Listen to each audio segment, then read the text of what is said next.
أعوذ بالله من الشيطان الرجيم بسم الله الرحمن الرحيم الحمد لله رب العالمين والصلاة والسلام على سيدنا محمد سيد المرسلين خاتم النبيين وعلى آله وأصحابه أجمعين. عباد الله، أوصيكم وإياي بتقوى الله وطاعته، وأحذركم وإياي عن عصيانه تعالى ومخالفة أمره. يقول الله تعالى في كتابه الكريم: من عمل صالحا فلنفسه ومن أساء فعليها وما ربك بظلام للعبيد. We begin, my dear brothers and sisters, as we always do, by emptying our hearts and minds from all thoughts and emotions that course through them as a result of the vicissitudes of life. And we sit silently. And in this state of inner silence and peace and serenity, a peacefulness that enables us to feel the presence of Allah more keenly, we then submit our hearts before the presence of Allah subhanahu wa ta'ala, and we bear witness that there is no God but God, the One, the Almighty, all merciful, all compassionate, creator of the heavens and the earth and all that is between them, and the light of the heavens and the earth. The Almighty, the all-powerful, the absolute reality and truth. When we complete this testimony by bearing witness that our beloved Prophet Muhammad, peace and blessings be upon him, is his beloved servant and messenger, whom Allah sent as a mercy to the worlds, to be a perfect exemplar to us on how to live a life that is pleasing to God. We invoke Allah's blessings and peace and greetings upon the soul of our beloved Prophet Muhammad, upon his noble companions, upon all of those who followed him and will follow them in turn until the end of time, inshallah.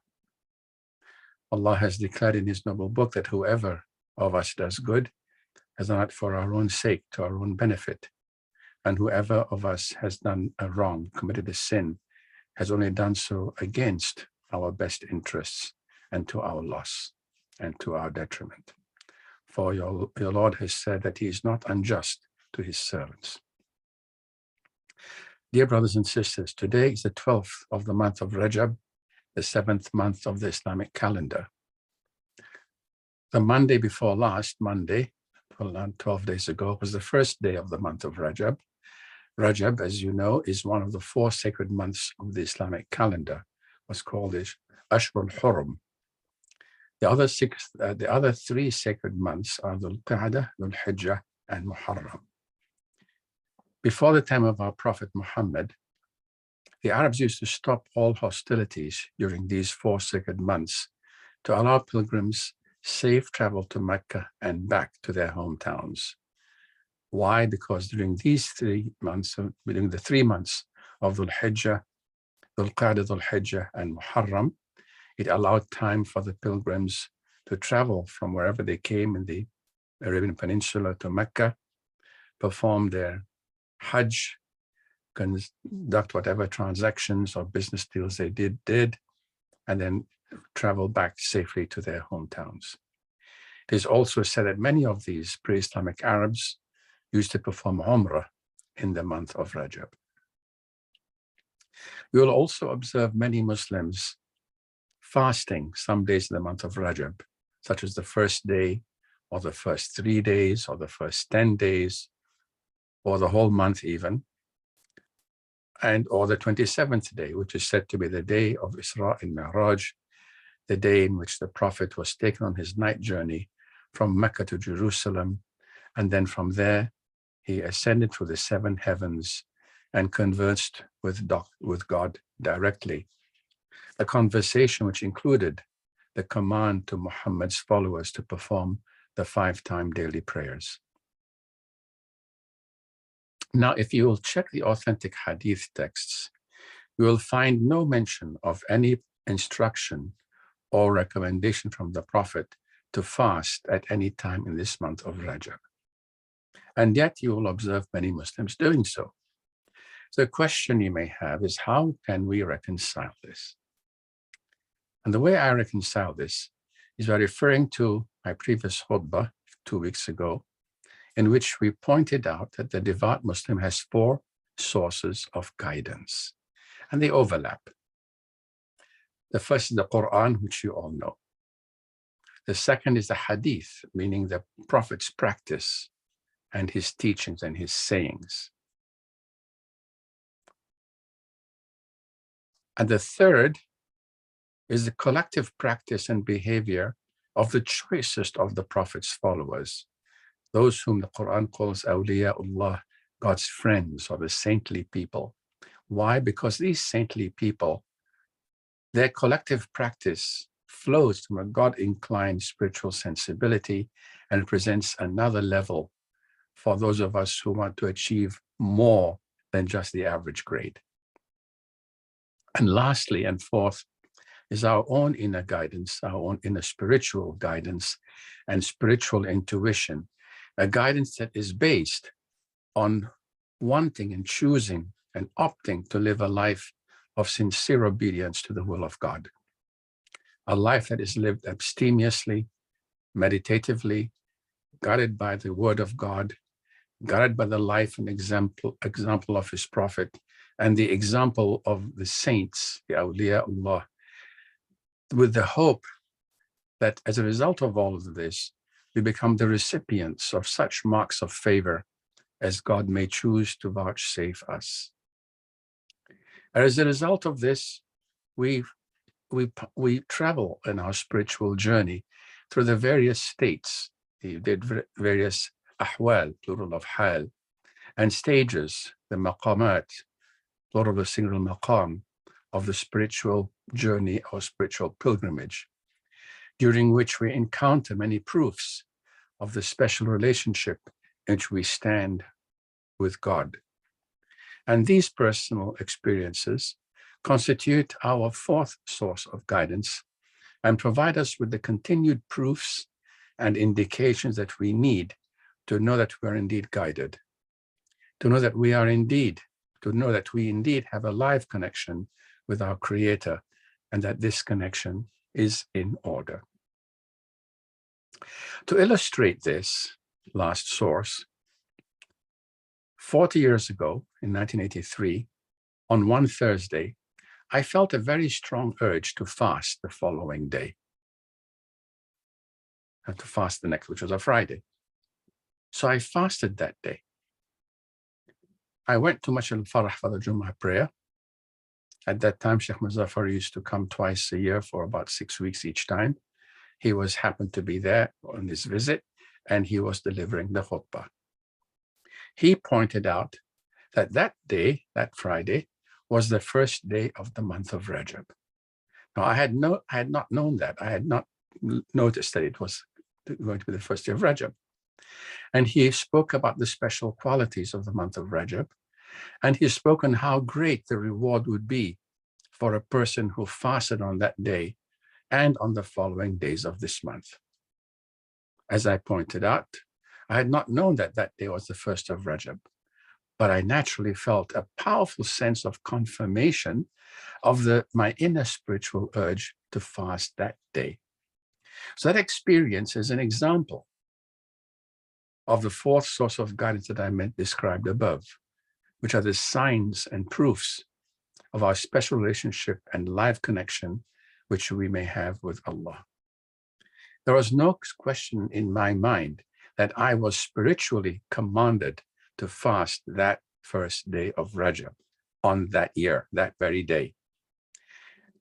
It was not a commandment to all of the Muslims that I knew, of course. That would be Ramadan, but it was an individual requirement of me that day. Analogously, brothers and sisters, you will have such experiences. You will have such powerful inner urges for you to do something. Could be fasting a particular day or a number of days, an act of charity, an act of specific charity directed to a particular individual, maybe a Umrah or a Hajj, whatever it is, you will feel that these spiritual urges. Now, obviously, I knew at the time that I was not the first nor the only Muslim who experienced spiritual urges like this. No doubt, the Prophet's contemporaries felt such inner directives, and in fact, several of them are known to have practiced such individual practices, such as fasting the month of Rajab. And this, of course, we put under the third category above, namely the Prophet's faithful followers who sought to copy his example, who sought to live righteously and humbly in the sight of God, those whom Allah chose to call awliya, his friends. We also know from the hadith sources, the Prophet himself tweaked the religious practices of his companions. I'll give you two examples. One was that of an old man who came to the Prophet and complained that due to his old age and deteriorating health, he found the performance of the rituals such as prayers and fasting difficult. So he asked the Prophet to give him something that he could do instead. Now, if somebody came to a typical Imam nowadays, the likelihood is that he would be given a talking to. But the Prophet did not do that. He did not criticize him. He just instructed him to repeat the name of Allah until his tongue got numb. So this is an example of the Prophet allowing his follower to do less than what was required of the average, the norm. Another example is the report by Abu Dhar al-Ghafari, who said the Prophet advised him, maybe instructed him, to fast 3 days from every month, to perform the Fajr prayers on time, which means to perform the Fajr prayer before sunrise, and to never go to sleep without wudu, without having his ablution. Now, in this example, the Prophet increased the performance of rituals beyond the norm, except, of course, for performing the Fajr prayer on time is a general requirement. But fasting 3 days of every month and to not go to sleep without, to make sure you have your wudu when you go to sleep, this was a requirement beyond the average. And you also know from other hadiths, the stories like that of the 3 young men who approached the Prophet's wives to inquire about his practice. When they heard that, they felt that they could do more than the Prophet did. So one said he would fast every day for the rest of his life. The other said he would stay up all night in prayer for the rest of his life. And the third said he would be celibate. The Prophet overheard them, and he came and reprimanded them. He said to them that no one knows Allah or loves Allah more than he did. And yet sometimes he does extra fasting and sometimes not. Sometimes he stays up at night for prayer, and other nights he sleeps. And he marries. And he finally ended by saying, whoever does not follow my sunnah is not of me. And there are other hadiths of the Prophet allowing a young man who was very, very keen to fast more than just Ramadan, but he limited it to not more than every other day. So from these ahadith, we clearly get the picture the Prophet's companions did have spiritual urges that went beyond the general demand of all Muslims. The Prophet clearly had to manage these ritual urges, and he allowed them, but he put a limit on any extreme expression. But what we learn from the collectivity of these kinds of ahadith is that it is certainly permissible to follow our spiritual urges, and it is in fact good to do so, but not to be extreme in our doing so. So as we zoom out, what do we see? We see that the general commandments given to all Muslims represents the general standard. It is analogous to what is required to pass, let's say, one's high school certification. But for those who are academically inclined, there are also elective courses, advanced placement exams. So for those who are spiritually advanced, there are additional, you might call, advanced placements, religious performances. These are also, you might say, not normative for everybody, not required of everybody, but it is quite normal for these things to be done. So therefore, although fasting in some of the days of Rajab would not be found as an instruction of the Prophet in the authentic hadith collection, because if the Prophet instructed it, it would be a fard, it would no longer be an elective, it would be a requirement. But it was certainly part of the practice, the sunnah of the awliya, those whom Allah calls my friends.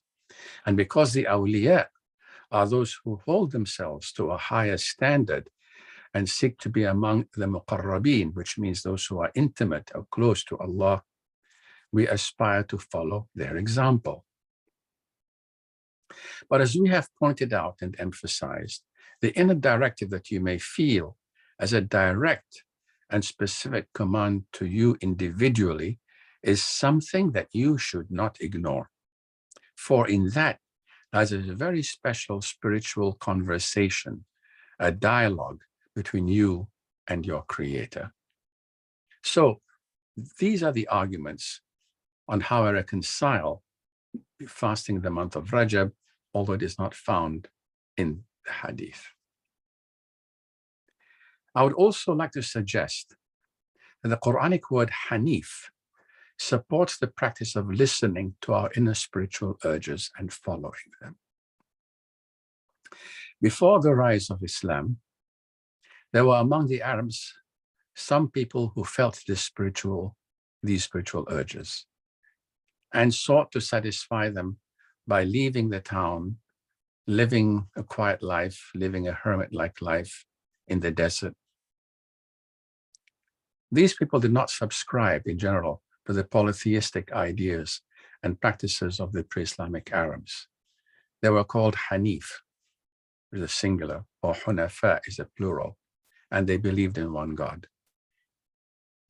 So if we accept the idea that this term, Hanif, also refers to following one's inner spiritual urges, then it is clear that the Quran itself assures us that this is correct.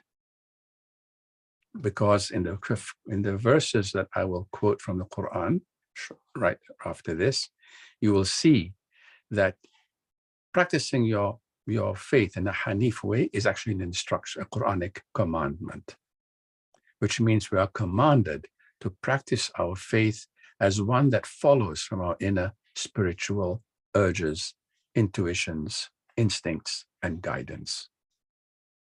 Also, it informs us that this type of practice was the Abrahamic practice as well. So the first quotation I will mention is that of Surah An-Nisa, Surah number 4, verse 125, where Allah asks us, وَمَنْ أَحْسَنُ دِينًا مِمَّنْ أَسْلَمَ وَجْهَهُ لِلَّهِ وَهُوَ مُحْسِنٌ وَاتَّبَعَ مِلَّةَ إِبْرَاهِيمَ حَنِيفًا. So, who is better in religion than he who surrenders his face to Allah, who commits good actions or performs good actions, and follows the tradition of Abraham in a Hanif way, in other words, by following his inner spiritual urges. So in this, we can see that Allah himself celebrates, acknowledges, and encourages the one who follows his inner spiritual directives. In Surah Yunus, Surah number 10, verse 105, Allah commands the Prophet, and by extension commands all of us, in the following words, وَأَنْ أَقِمْ وَجْهَكَ لِلدِّينِ حَنِيفًا وَلَا تَكُونَنَّ مِنَ الْمُشْرِكِينَ. And direct your face, or establish your face, facing the religion Hanifly, in a Hanif way, and do not be among those who ascribe partners to God.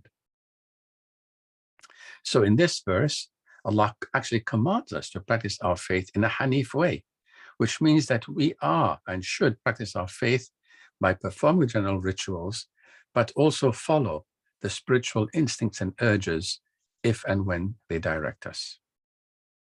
My final quotation is in fact a very, very key verse, Surah Rum, Surah 30, verse 30, where Allah commands us in the following words.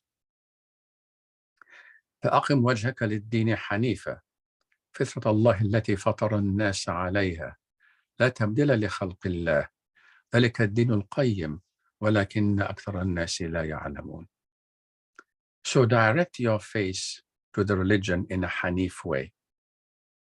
The nature of Allah upon which He created humankind. There is no changing God's creation. That is the upright faith or the upright religion, but most people do not know. This verse, brothers and sisters, is very rich and deep in its meaning.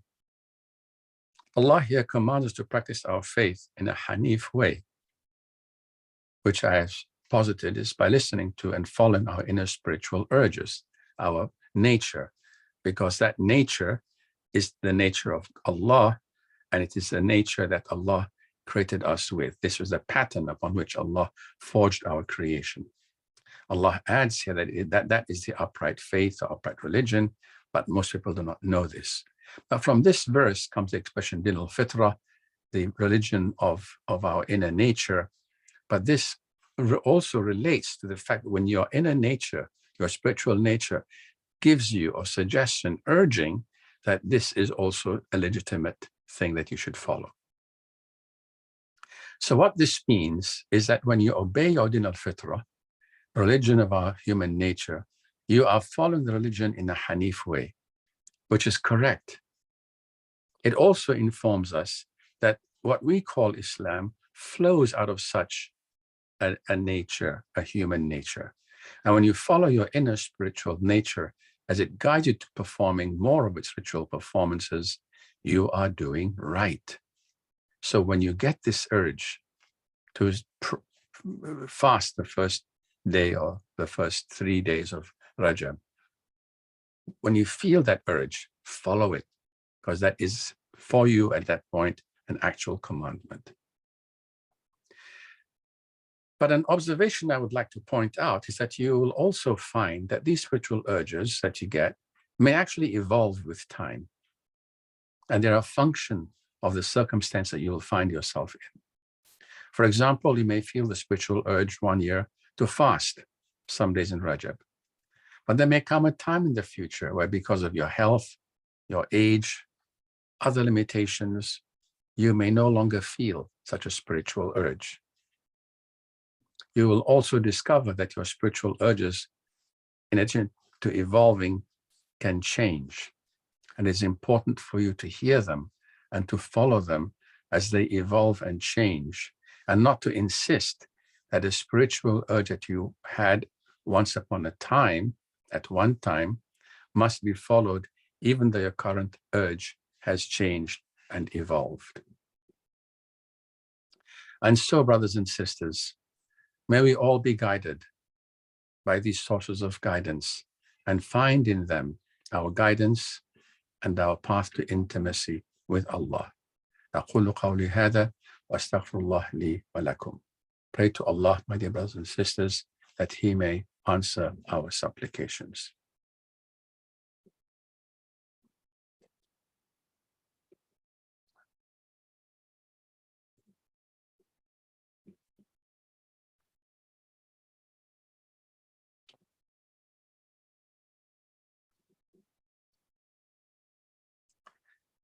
الحمد لله حمدا كثيرا كما أمر، ونشهد أن لا إله إلا الله وحده لا شريك له، المتعالي على المشاركة والمشاكلة لسائر البشر، ونشهد أن سيدنا ونبينا محمدا صلى الله عليه وسلم عبده ورسوله النبي المعتبر. واعلموا أن الله تعالى صلى على نبيه قديما، فقال تعالى: ولم يزل قائلا عليما وآمرا حكيما، تنبيها لكم وتعليما وتشريفا لقدر نبيه وتعظيما. إن الله وملائكته يصلون على النبي يا أيها الذين آمنوا صلوا عليه وسلموا تسليما. اللهم صل وسلم وبارك على سيدنا محمد وعلى آل سيدنا محمد، كما صليت وسلمت وباركت على سيدنا إبراهيم وعلى آل سيدنا إبراهيم في العالمين إنك حميد مجيد. وارض عن الأربعة الخلفاء السادات الحنفاء المميزين بعده بالرعاية والولاية والاصطفاء، أو القدر العلي والفخر الجلي، ساداتنا وموالينا وأئمتنا أبي بكر الصديق وعمر وعثمان وعلي.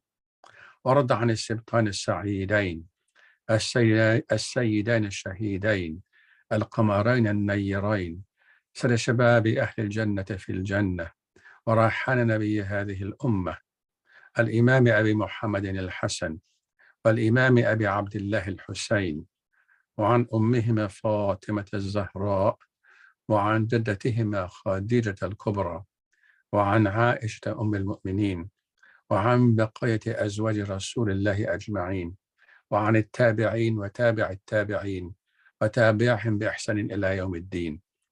اللهم اغفر للمسلمين والمسلمات، المؤمنين والمؤمنات، الأحياء منهم والأموات، إنك سميع قريب مجيب الدعوات يا رب العالمين. اللهم وأيد الإسلام وأعل وانصر كلمة الحق والإيمان. اللهم اجعل خير زماننا آخرة، وخير أعمالنا خواتيمها، وخير أيامنا يوم لقائك، وارفع مقتك وغضبك عنا. اللهم ارفع مقتك وغضبك عنا. اللهم ارفع مقتك وغضبك عنا، ولا تسلط علينا بذنوبنا من لا يخافك ولا يرحمنا يا رب العالمين.